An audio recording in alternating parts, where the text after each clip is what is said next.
L'Académie nationale des sciences A et lettres du Bénin ouvre le débat sur la place de la monnaie en général et de la crypto-monnaie dans l'économie des pays africains. À travers la grande conférence organisée le jeudi 19 octobre au Palais des Congrès de Cotonou, les réflexions ont porté entre autres sur l'impact de la technologie relative aux transactions financières en Afrique, quelle place pour la crypto-monnaie et la monnaie dématérialisée.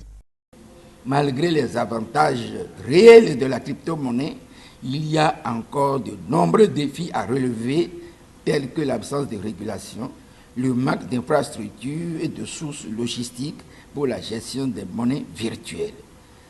C'est dans cet imbroglio de devises, de non-devises, de monnaies, de crypto-monnaies ou de monnaies dématérialisées que l'ANSALB, à travers son programme structurant les grandes conférences, veut ouvrir le débat sur la place de la monnaie en général et de la crypto-monnaie dans l'économie des pays africains. Cette conférence doit être perçue comme la contribution de l'Académie à la diffusion des connaissances utiles au bien-être et à l'épanouissement du peuple béninois.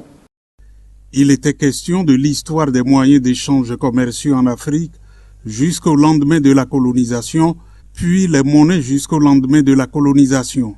Aussi, les participants ont-ils été entretenus sur la dématérialisation des monnaies, la technologie des blockchains et crypto-monnaies.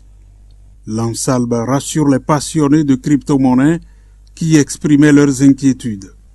On va faire rapport à bonne et due forme, les recommandations, ce que nous avons entendu par rapport aux dispositions actuelles du UEMOA. On va analyser ça, mettre ça sous une forme qui passe bien, mais qui maintient l'essentiel. Ça sera fait. N'en faites pas. Retournez chez vous. Continuez à aller sur le net, à fouiller dans les bitcoins, dans les blockchains, etc. Continuez à fouiller dedans. Les juristes aussi sont là. Ils vont continuer à fouiller dans leur tête pour savoir comment encadrer tout ça. Cette grande conférence a permis de clarifier les concepts technologiques liés aux crypto-monnaies. Aussi, les avantages, les inconvénients, les défis et grands débats autour de leur adoption ont-ils été abordés.